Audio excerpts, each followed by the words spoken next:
Namaste Utsoda and welcome to Hindu Lounge episode number 24. We are live now. Utsoda, can you believe that we have been doing this now for 24 weeks and we are almost up on our, silver jubilee. That's 25 episodes next week. So I am really, really excited. So Utsoda, let me introduce you first. I am Ajay Shah. I'm the Executive Vice President for BHP America or World Hindu Council of America.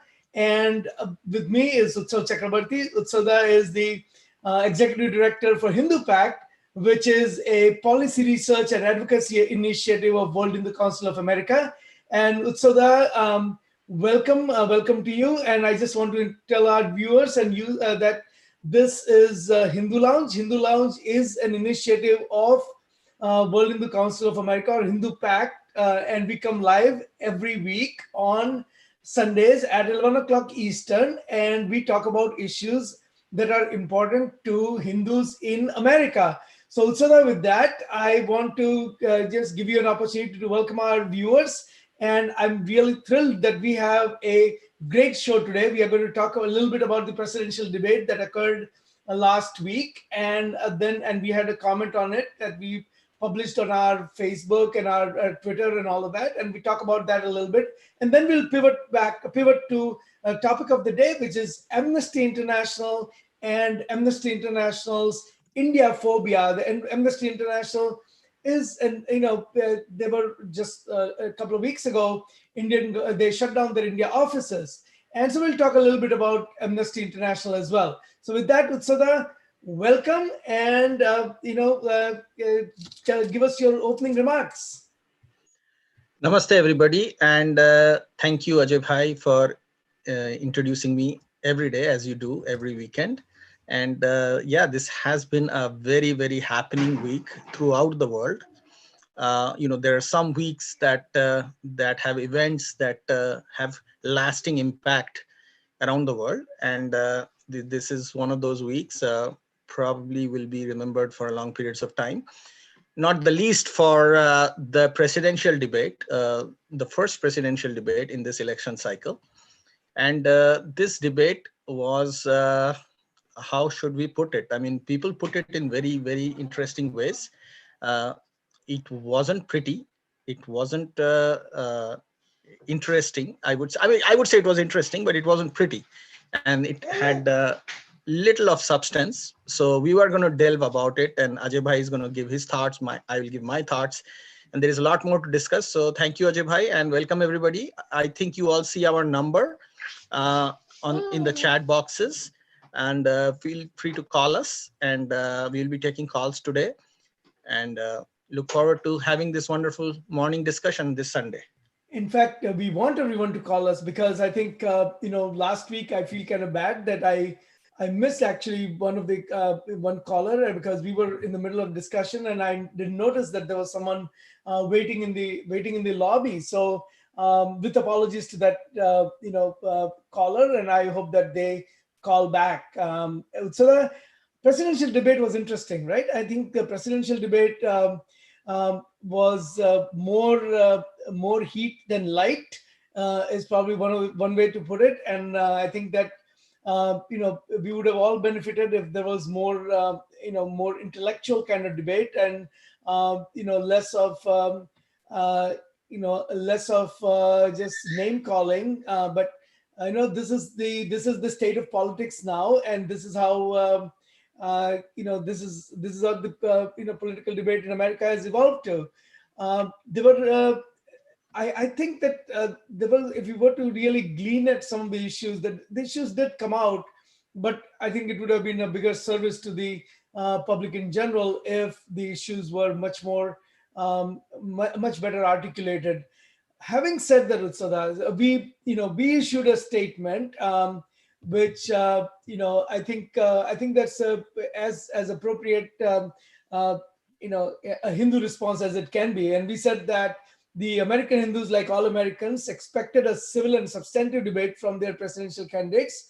However, after the first presidential debate in Ohio, we think that the candidates and the moderators should start their day with yoga and meditation, preferably together.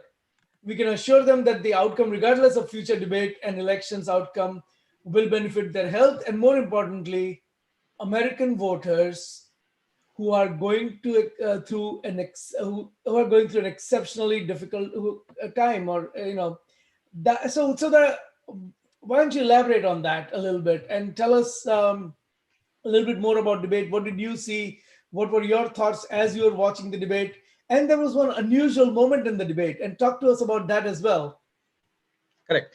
So yeah, so that we came up with this statement because irrespective of what the content of the debate was on either side of the aisle, the way it was conducted, including by the moderator, was, to say the least, jarring and extremely bothering to the viewers. And it's not just something that, and there have been memes coming on social media about it.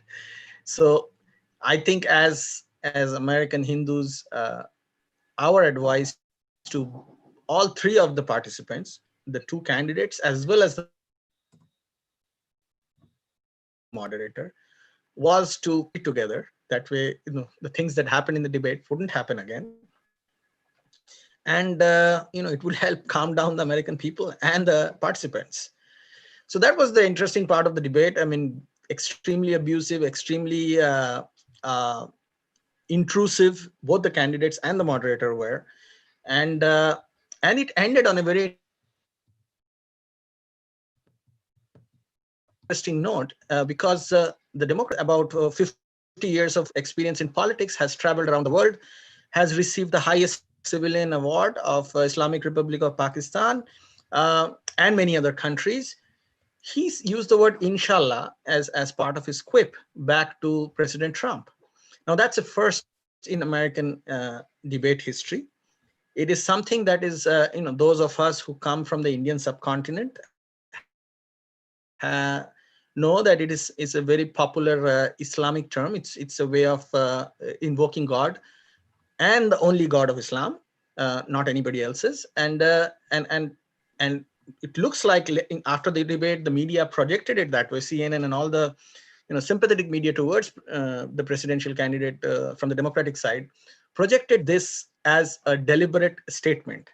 So if you have ever wondered how pandering is done in American politics, this is a very good example of it. And I'm not so sure if it is actually going to help the Democratic candidate, Vice President Biden, but I do feel that it will affect President Trump positively, because there is a lot of fear in American politics about the growing influence of radical Islamic groups in the American political scene, and how political parties are pandering to them, often giving them what they want in return for promises of vote. And if that inshallah movement was ever an indication of that, there couldn't have been a better way to show that. So I think it actually helps Trump more than Biden. But once it's out there, it's out there. Not only that, I mean, it is also a very ironic contrast to what many people in the Democratic Party claim they stand for. They stand for LGBTQ rights. They stand for women's right to choose and equality of women. And I think with one single word, they kind of have to be questioning themselves from here onwards. But this is politics. This is how down and dirty it gets. And I think people in America will have to seriously look at this. Well, what I found was interesting with Soda is not the word, not as much. I mean, of course, it was interesting that first time in America, a presidential candidate actually in the debate said "Inshallah" and pandered to the Muslim vote. I found it more interesting that the statements that were issued by just about every Islamic activist in America said that, so what?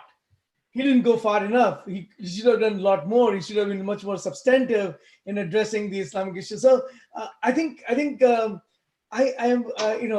I think there's it is whatever is not enough, and we need more pandering. I think that was the message that came out of all the Islamic groups, right? They said, pander more. This is not enough. That's how it is done. That's how it is done. See, that those of us who have experience in politics of countries where there are large Muslim populations like India, We know this. We know this. The Muslim headgear and the chaddar on the mazar before every election, and the occasional Eid event that these guys go to, putting more chaddars on the mazar. And these are kind of panderings that are very commonly visible in the Indian subcontinent because of the large Muslim population segments that are there. This was not visible in America. I mean, it's not just Indian subcontinent. I mean, it happens in other countries too with large Muslim populations, and they keep raising the bar. The first time they will want a headgear, the next time they would want the mazar, then they will want something else, and then they will ask you to tear down your temple. But in these countries, in America especially, this is something very new.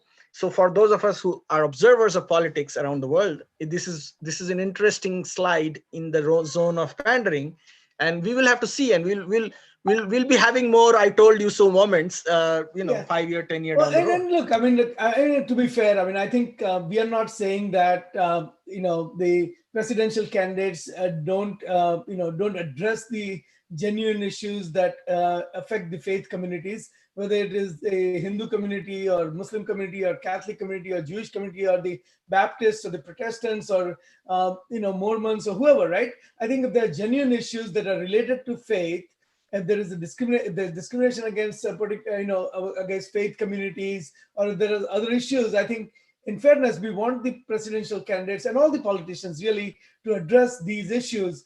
But there is one thing to be said about addressing the issues and the other thing about pandering. And I think this particular just slipping this phase in the debate, almost as if he was muttering, amounted to pandering, and pandering to just one community. Now, remember, this is the same presidential candidate, and we keep harping on this every week, that has not gone beyond samosas and masala dosas, and they've not created a Hindu website, and they're standing by the statement that Vice President Biden made, that only the confessional faiths must be taught in the school, completely ignoring all the Buddhists, all the Hindus, all the Jains, all the Sikhs, and all the dharmic faiths. He is completely ignoring them. So all those issues are still out there, and while it is there out there, he is pandering to a Muslim vote, which is about 7 million, and he's completely ignoring the 15-20 million vote of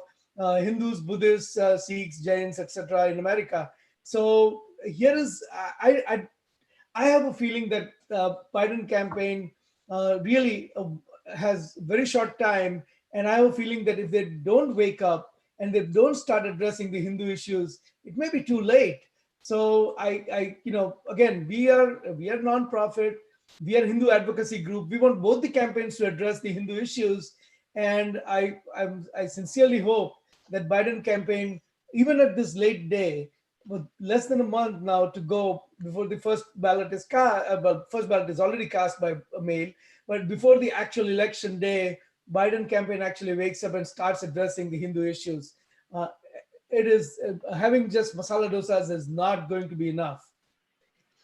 Well, So it is interesting, Ajay Bhai, because just as we discussed last week, the American Hindu community raised $3.5 million for the Biden campaign, and while giving that money to him, they begged them to treat them equally, and still that hasn't happened. yeah, we talked about that. I mean, So I guess I the think gift they other got faiths are back was the demanding. inshallah.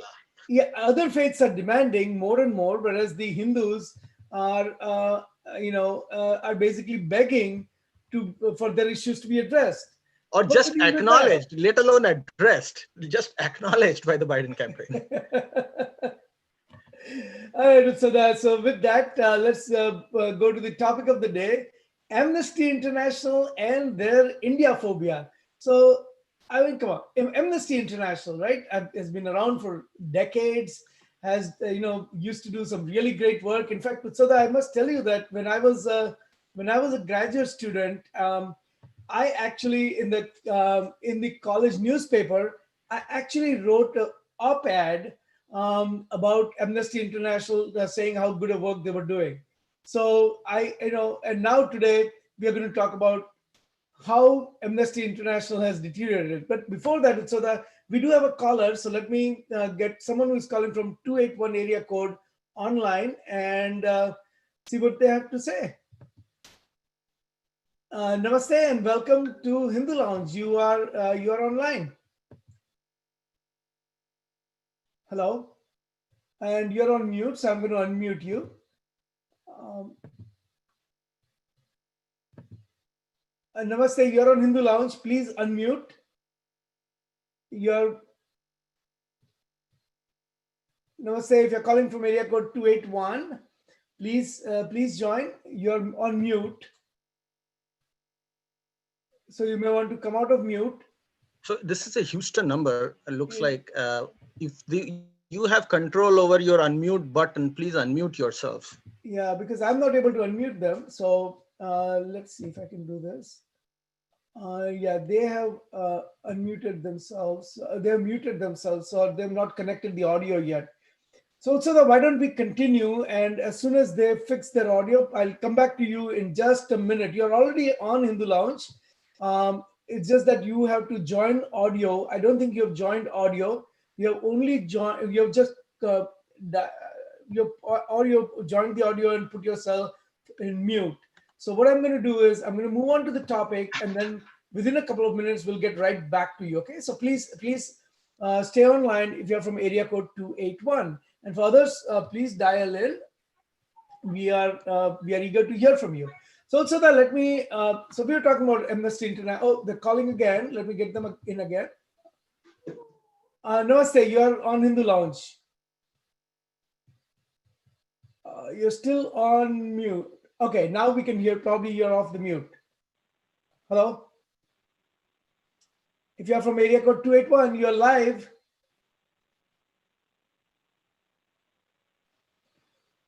Hello. All right. So that let me continue, and we'll get the caller in as soon as they figure out the audio issue. So that let me share the screen with you. Okay. And I want to get your thoughts on this. So as you know, so that hopefully you can see my screen. I do see your screen, Ajay bhai. Okay. So Amnesty International, Amnesty International, last week announced that they are going to stop their work in India, and a whole bunch of organizations just pounced on the government of India.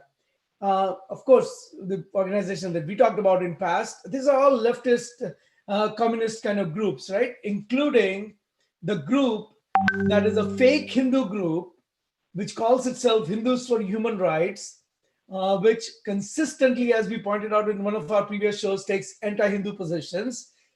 Hindus for Human Rights was, of course, part of it. But if we can look at it, Global Indian Progressive Alliance, Association of Progressive Communication, all of these are leftist, communist, Marxist organizations. And the word Hindu in Hindus for Human Rights is just to misguide the people who don't know, and every single position they've taken just about is anti-Hindu. So this is probably the more, that's how the fake organizations are doing disservice to the Hindu community.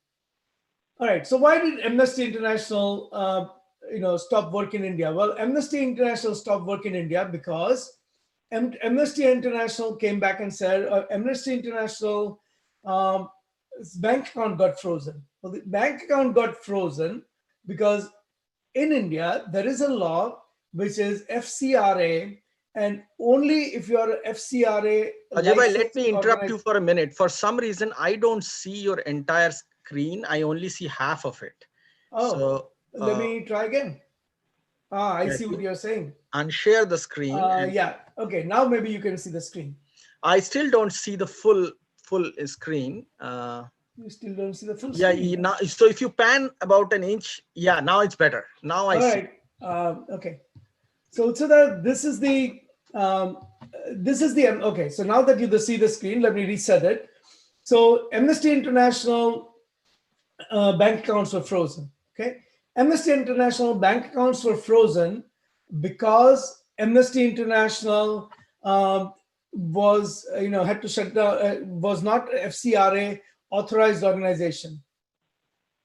It was not FCRA authorized because it was engaging in political activities, and in order for FCRA to be engaged to be transferring money from foreign countries to India, you need this FCRA authorization, and you have to commit that you're not going to partake in political activities. Now, Amnesty International had applied over the last 20 years many times for FCRA authorization. Okay, many times they applied and they were turned down. They were actually turned down by Congress government, by UPA government also denied their application because they did not adhere to the settled law in India. This is not a new law. Now, that was not enough. Okay, that was not enough, Utsoda. What they did was, here is the organization that is for, that is an international reputable organization. What they did, Utsoda, is they actually started transferring the money to India illegally. They transferred the money through 4 entities in India, and instead of calling this transfer for humanitarian purposes and charitable purposes and all that, the political activism related money they transferred to India by calling it foreign direct investment. Investment. This is the category of money that comes to India generally because people are investing in setting up industry or a software business or job creation of some kind or the other, right? They actually uh, broke the law blatantly, and they started transferring the money to India using this FDI, using this FDI route, completely illegal. And that is why Indian government shut it down and said, hey, you can do all these glossy brochures and you can round up your dozen communist friends and you can do whatever you want, but as long as you do not adhere to the laws of the land, you cannot work in India legally. You cannot have a bank account, raise money in India. It's a billion people, billion and a half people. Go raise money in India, do your work. Why do you need this foreign money to? This is no different so that then be in America saying that, hey, we should not have Russian interference in our political system, and we should not have the Chinese interference in the American system. Why would Indian government say that money from UK or some other country should flow to India to interfere in Indian politics via a foreign direct investment route, right? So that was the problem. And then, so that you can take it from here and you can talk about a little bit more about what kind of organization Amnesty has really become. Well, I think you explained it very well, Ajay Bhai, that it's for those Americans who are really upset that Amnesty International has lost its freedom to do the works it does in India and many other countries actually. Uh, they should understand why that has been done. It's illegal what Amnesty was doing. It is not very different from what Americans complain about, which is foreign interference in their elections, especially from countries like China and Russia, both of whom, by the way, have banned Amnesty International from operating in their countries also.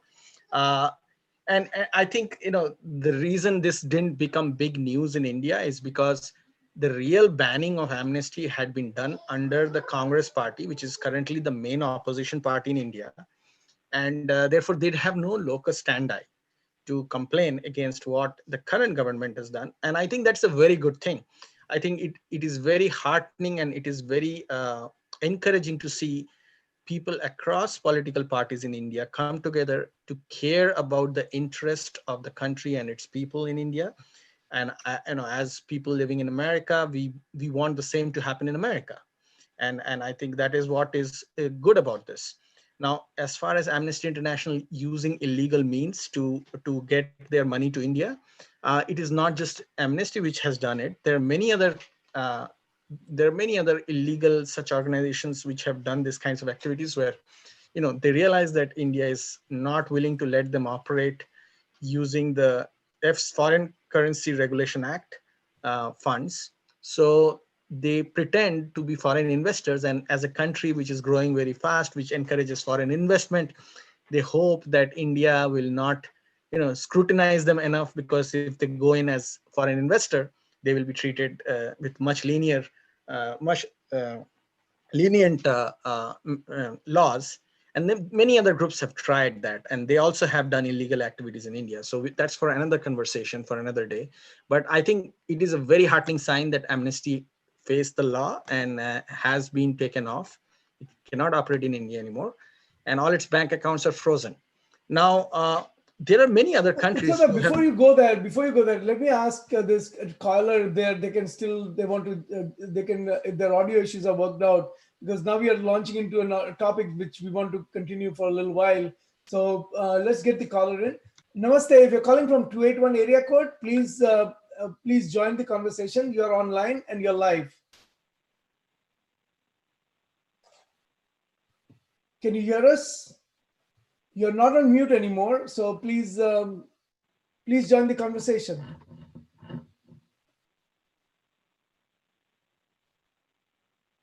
Okay, so that this problem with this particular phone number will continue. So why don't you continue, and I'll share the screen, because we have some really nice visuals to go with it, right? Sure, Ajay bhai, we can do that. So let's start with this one.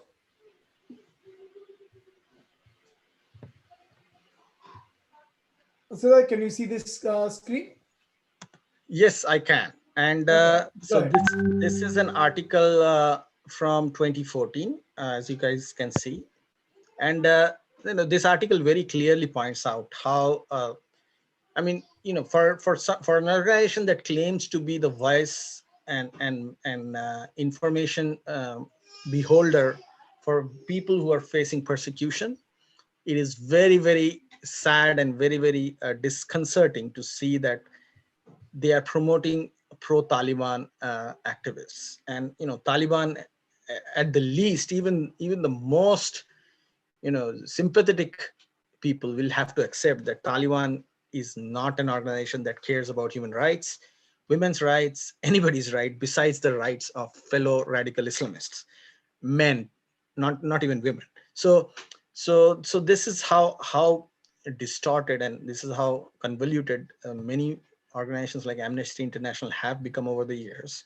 And they have been successfully infiltrated by radical Islamists and funded by them in many places. And we will go into that. I mean, we can have a whole show on this and on many other organizations. But as this news item from 2014 shows, they have a jihad problem.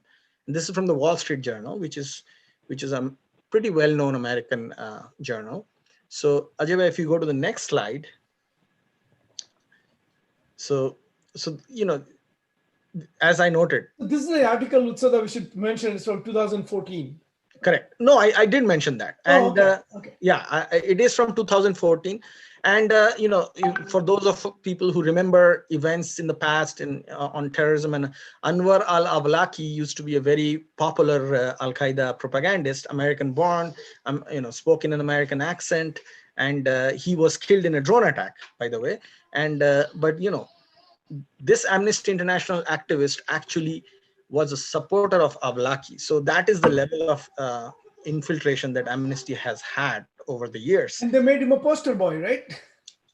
Yeah, and for somebody who the American government had to go and kill for being Al-Qaeda propagandist. So Awlaki was, those people who don't remember it yet or were too young to remember, he was probably the third most popular Al-Qaeda figure in that period of time, after Osama bin Laden and Ayman al-Zawahiri, who was the second in command of Osama bin Laden. So Awlaki was the third in terms of his name recognition and popularity in Al-Qaeda in those days.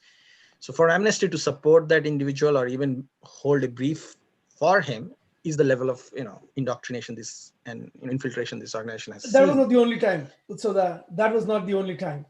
So if you go here, that's not only time. And there, this is from Sunday Times in 2015. Yeah. So this is from 2015, and this this is another information that people need to know about it. And people should be thankful that both the government of UPA as well as the current Modi government in India did the right thing. That I think they both deserve congratulations. Many people do not credit Manmohan Singh enough sometimes for some of the good things they have done. In my personal opinion, they do exist, not all the time, but this is something that they deserve congratulations for. And so we can go to the next slide, Ajay bhai. So that before I go there, let me. There are some comments that have come in, and they came in through, I believe, Facebook, but I didn't see it on the Facebook page, but I see it here. One of them is from. So several people have commented. One of them is from Dinesh Patel ji, and Dinesh Patel ji, about 7 minutes ago, he put this comment saying that I wonder if I ask the leaders about their thoughts, the presidential candidates, and based on the knowledge whom they consider the right person, this organization's mission, of course, would be the central thought for who they or others who were part of this wonderful seminar consider the right choice. This is based on the fact on policy and not on personal thoughts. This historical election impacting global citizens, Dharma, and especially US and India, two large democracies, popular and populous, no blame and flame, just thoughts. I certainly enjoyed whatever I was able to listen to. Thank you to the organizers who put up this nice conference. So, Dinesh ji, one thing I can say is that we are a 501c nonprofit, so we cannot really say one candidate is better than the other. That would be for you and our viewers to decide. What we can say is what are the positions that both the candidates have taken, and in order to do that, we have sent out a questionnaire to both the candidates, and we would like them to respond to them.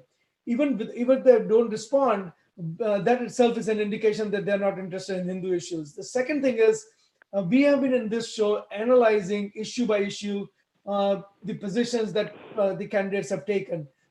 These are videos that are all available on YouTube and Facebook. Please take a look at them. We have analyzed their conventions. We have analyzed their thoughts. When they picked when Kamala Harris was picked as a vice presidential nominee, we analyzed her stand. So all of these we have expressed opinion on. The only thing we cannot do, Dinesh ji, is we cannot say who is better, who is not. But I think we have analyzed their position on the issues. And Dhaval Bhai has joined, and he has said that very happy to learn about very interesting subjects every week for the discussion. It enlightens us and improves our understanding on the subject. Thank you, Dhaval Bhai. You provide the inspiration to us, and we do the rest. So thank you. It is your inspiration that keeps us going. Utsoda, I want to give one more chance to person from 281 area code. I think their audio is now working, but let me try. Hello, can you hear me now? We can hear you now. Okay, great. So can please I talk? Introduce yourself and go ahead. Okay, thank you. Ajay Shah and Utsavji, both of you have presented the HinduLounge, very informative and very interesting. We are kept up to date with all the issues that you are dealing with. And one thing, when you talked about this presidential debate, it made all of us in America, they all feel let down. Sadly, we are going to split the country, and we are going back to the medieval ages where people were fighting on religious groups, and the provocative religious groups, the people who provocate the others, they are taking advantage of this. They are pouring money into the parties and make it more dangerous. And I think, please, we need to work on banning religion and politics separate for our kind of future. And I know there are people vehemently going after groups, but we are thoughtfully thinking progressive ways to improve our country. I think, I feel what you're taking this beautiful subject of Amnesty International, this has been one of the main kind of things for many people who have been given certain privileges in certain places. So that way, you're addressing very important issues. I thank you for the time.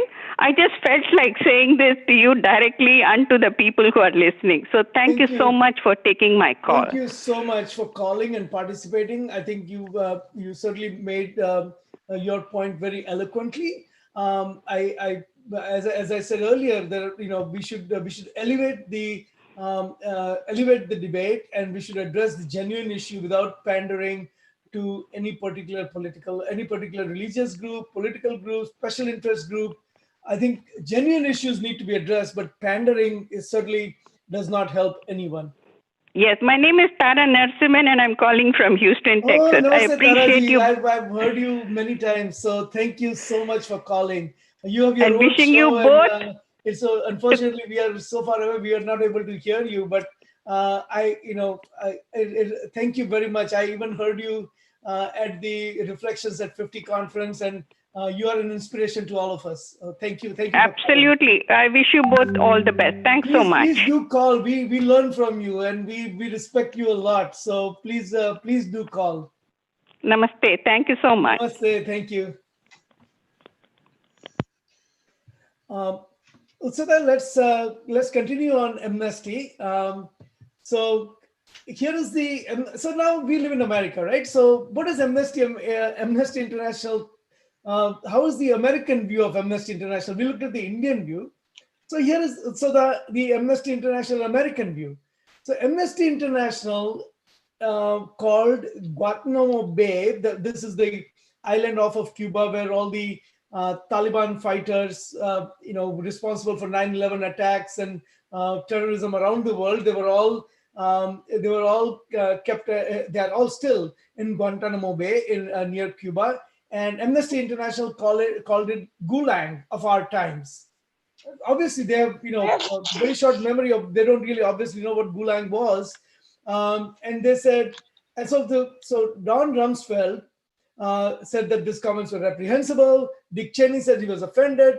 President Bush said it was absurd. But more importantly, Washington Post, who one of the most liberal papers of our time, Washington Post editorialized and said, lately the organization Amnesty International has tended to save its most vitriolic vitriolic condemnations, not for world's dictators, but for United States. Okay, for Washington Post to say this, what does it tell you? It tells me that not just Amnesty International, but similar such human rights organizations that used to be, there was a time in history where they had credibility, where they did unravel abuses around the world. But now, in the current system and the current decentralization of authority, they have become mouthpieces. It's a multipolar world. Multiple players influence such organizations and fund them to run agendas. And by this time, Amnesty has lost its credibility. And it's not just Amnesty, there are similar such organizations. And so my daughter here has a lot of opinion as well. So you might be hearing her in the background.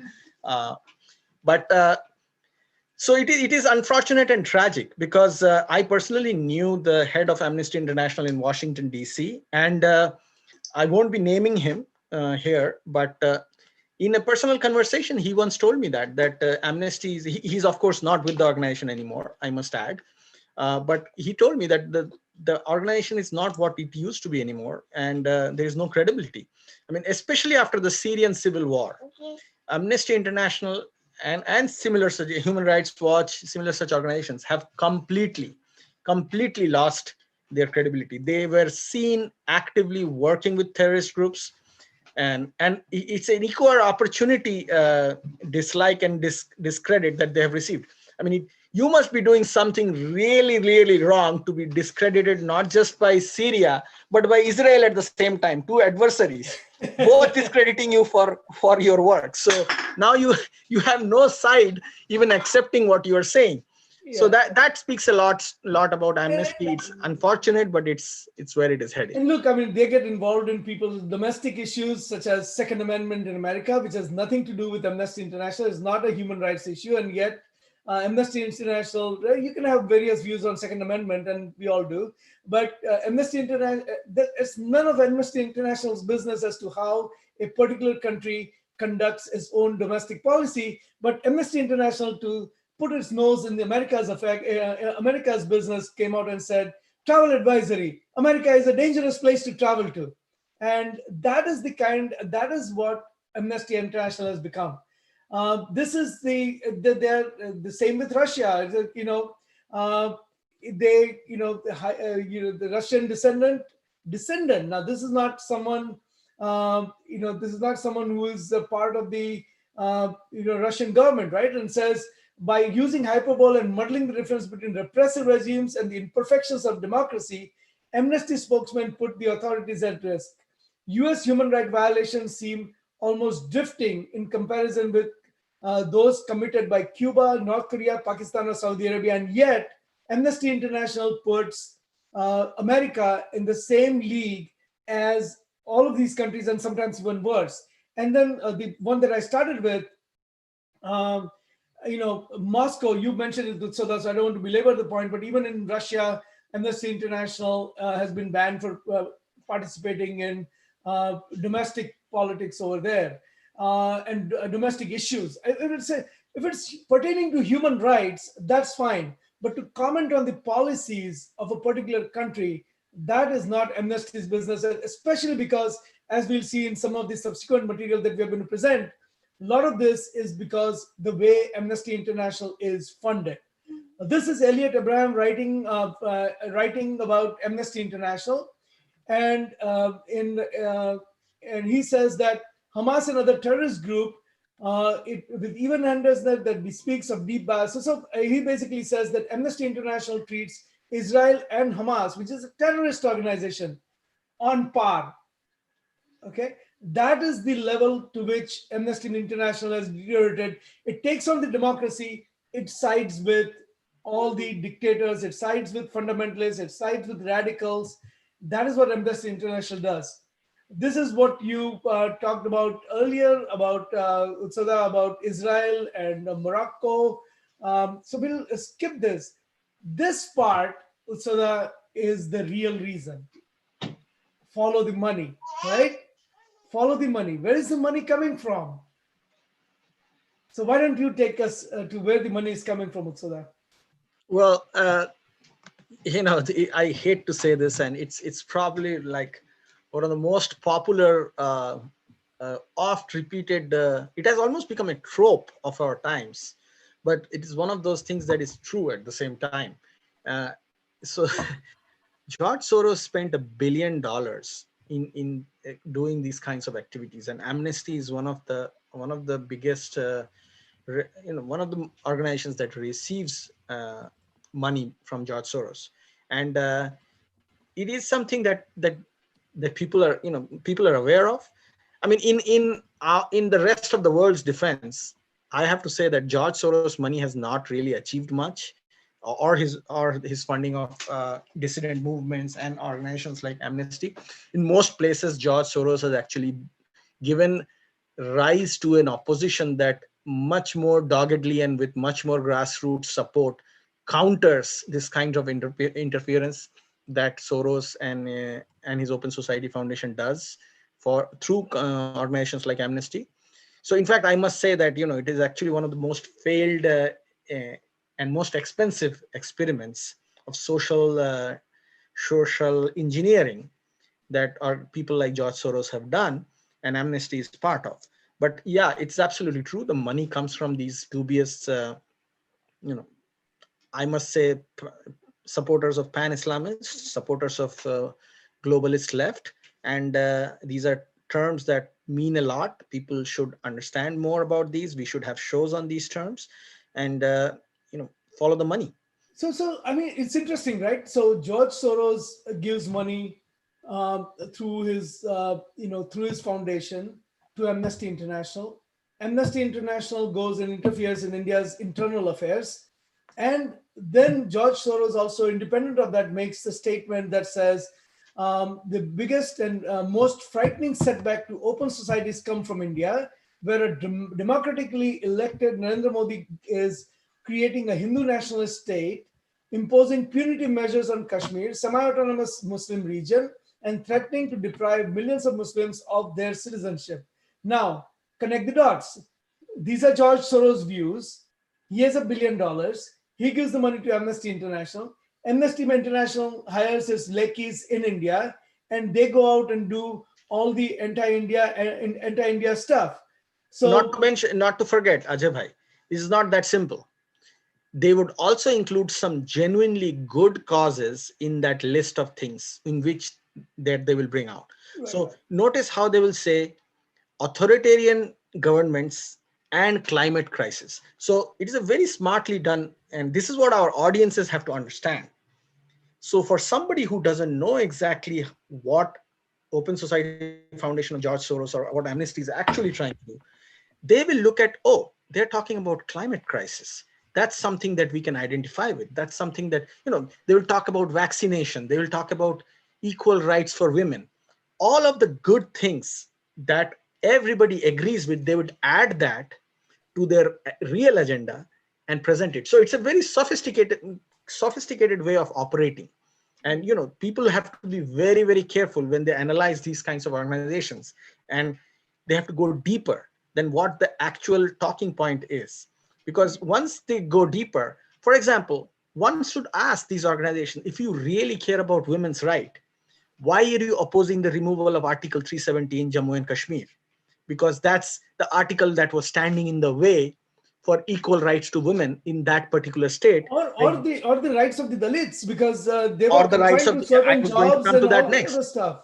Not just Dalits, it's the rights of the LGBT community. The Article 370 in Jammu and Kashmir was blocking equal rights to LGBTQ communities LGBTQ, and exactly. women. So on one hand, these George Soros supported groups will say, oh, we are for equality, and we are fighting for giving, they will be actually funding LGBTQ organizations. And then one fine morning, that LGBTQ organization will come and say, oh, we are supporting Pakistan's narrative on Jammu and Kashmir. Like, what? But Why? so and look this at is their what own, people have to see. and so that it's look at their own organization. This is Right. the organization that supposedly stands up for human rights, supposedly stands up for equality, and within that organization, there is allegation that they have racism. Within the same organization, they are bullying, public humiliation of people, threatening, employees, discriminating against employees. Supporters of Taliban and Al Qaeda in high positions. And supporters of Al Qaeda and Taliban in high position. This is what amnesty has become. So that if I were to go back 20 years, 25 years, and withdraw my, open up ad that I wrote, supporting Amnesty International, I would, but it was not electronic. It's actually printed. So it's I can burn the copies of that, but I don't know what else. Ajay Bhai, this is a good example. So what you did 25 years ago or 30 years ago is what many young people in colleges are also doing. They genuinely believe that because these guys, people like George Soros, and they also give money, so these kids get interested in the jobs they will get with these kinds of organizations.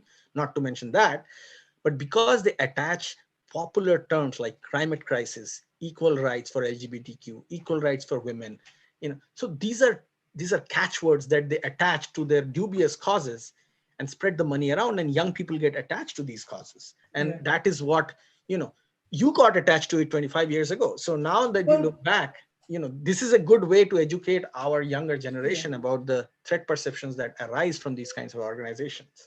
Yeah, absolutely. But it's also true that the organization, like Amnesty, has deteriorated a lot in the last 25 years. It is not the same organization that it used to be. And I hope that, so there is a genuine need for human rights organization in the world. But Amnesty International, as it stands today, Human Rights Watch, as it stands today, and a fake organization using fake Hindu, using the guise of Hindu in its name, Hindus for Human Rights.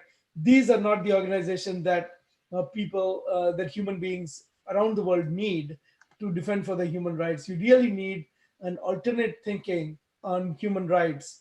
And Utsada, I think there is we need to collectively think about what kind of framework, what kind of organizations we need, but we need to support that will stand up for genuine human rights, because there is a need for a human rights organization.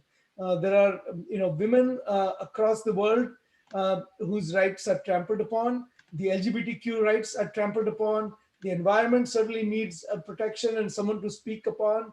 There is still slavery going on. Just yesterday, there was a news item that ISIS is coming up again in Mozambique, and they're actually buying and selling slaves in Mozambique. And the Mozambique government is asking for help from everyone.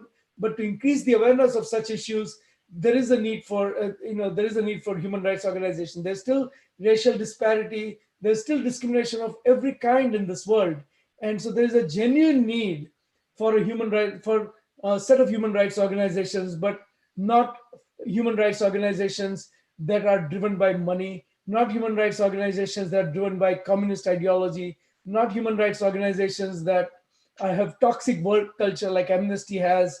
We need human rights organizations that genuinely, from their heart, believe in human rights, believe in equality, and actually really work towards it by taking everyone together, and not just having a drive towards an ideological outcome. We don't need organizations that come out and say America is a dangerous place to travel because America has Second Amendment. That kind of ridiculous statement does not bode well for Amnesty International, and frankly, it doesn't bode well for all of us who rely on who have a genuine desire to see a human rights organization in this world. Any final thoughts before we move on, Utsada? Well, I just genuinely believe that this topic needs more focus. At some point we'll come back. Maybe we will touch upon Human Rights Watch. We'll touch upon some other organizations, that frankly are on the same league and on the same page and part of the same nexus. We should talk about these organizations, discuss their leaders, because they are the same people who target organizations who are Hindu organizations, genuinely social, cultural Hindu organizations with good grassroots support in America. So we must deconstruct their funding. We must deconstruct their ideologies, and it would be very revealing for our audience, and it will be good for the young people to know, because as much cynical as this looks, sometimes it is actually quite cynical. So that with that, we come to our final two segments of the day and of the Hindu Seva Act of the week. And then after that, we'll talk about the Hindu Phobe of the week. That is our most anticipated segment of the week. Everyone is kind of, waiting for your big reveal as to who is the Hindu Phobe of the week.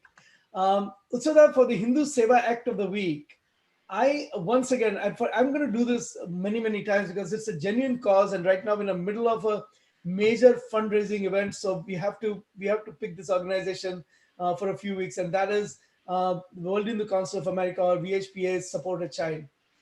So the goal for this year for Support a Child is 3,500 kids to be supported in India.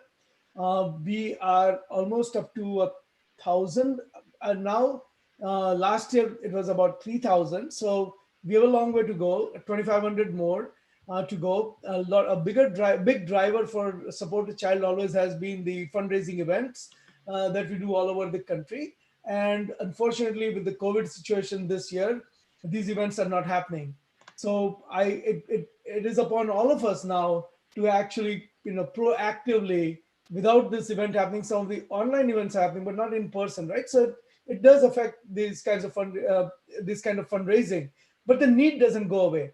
There are still 3,500 kids who need support, and this is an amazing program where all the needs of a student is taken care of, from the beginning of going to school, to food, to residence, everything that you need.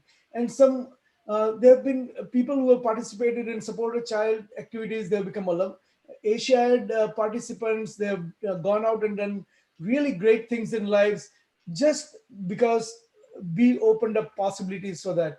And it's not something that you're just doing for the children. More than that, you're doing it for yourselves, because you're fulfilling your own desire to do something good. And that is why Support a Child is really an important project. I urge everyone who is viewing this show, is listening to this show, please go to Support a Child website, which is sacusa.org,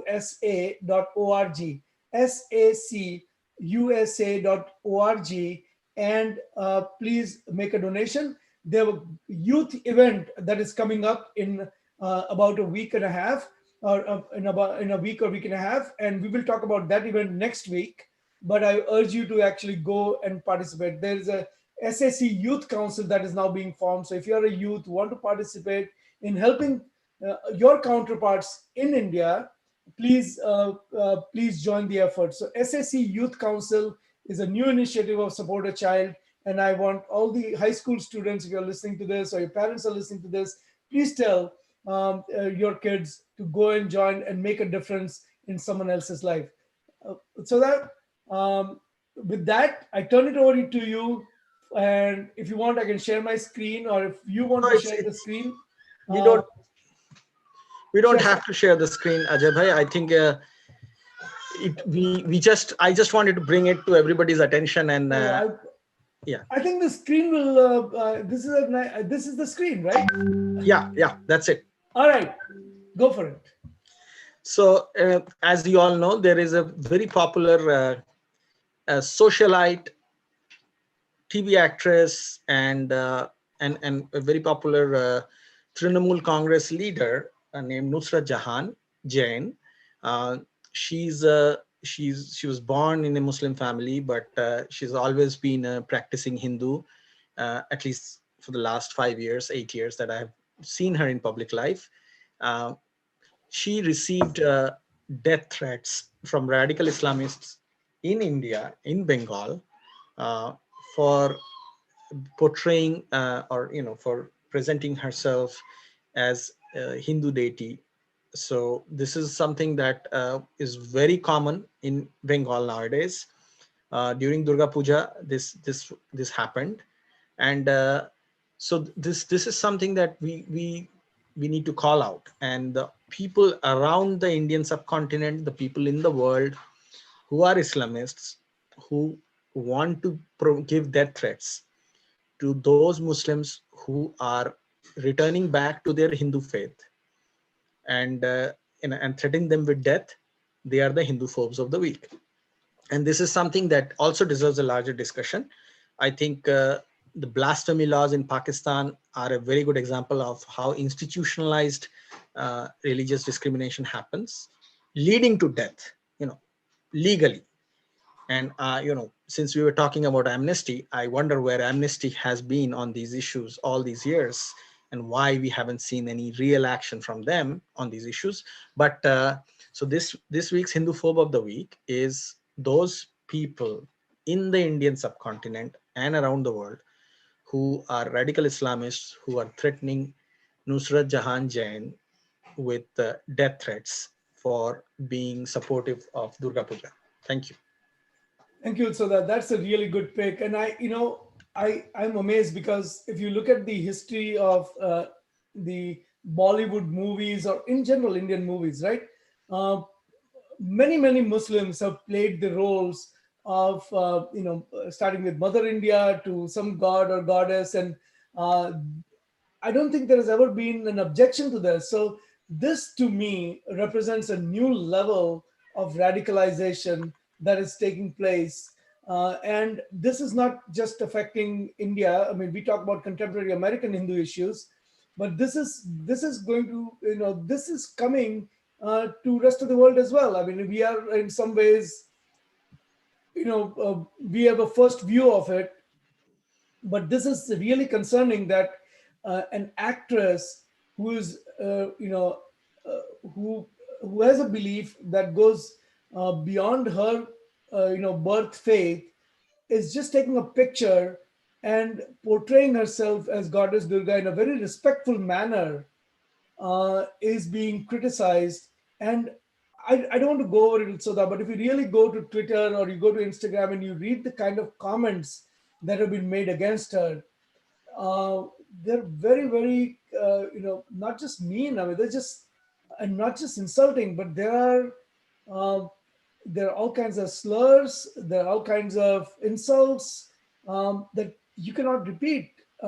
It's so the kind of hate that emanates out of the visual that Nusrat Jahan has created is just unbelievable. That's that's correct, Ajay bhai. And I think it brings me back to the beginning of this program, in which we talked about the Inshallah moment during the presidential debate. And from that point to this point is a very slippery slope of political pandering, which happens within a decade, based on the or a couple of decades, based on how Indian politics evolved. And that's the foreboding that I want to give to Americans, and warn them about the slippery slope of pandering that they may fall into, beginning with what presidential candidate Biden did, to where Nusrat Jahan Jain has ended up. So, this is what I think is worth noting, and I think with that we will leave And our audiences this week. yep, And and we're at the this end has of our been time. So that I want to thank you again, and for participating and co-hosting this show. As I keep saying that you are an emerging leading intellectual, and it's a pleasure and a privilege to do this with you. So thank you, Utsada, and we'll be back next week. Until then, namaste. Thank you, Ajay bhai, and thank you once again for being such a serious, diligent, and how should I put it? One of the most easygoing and sincere at the same time conveners for Hindu Pact and Hindu Lounge. So thank you once again, and thank you everybody. We'll see you next week. See you next week.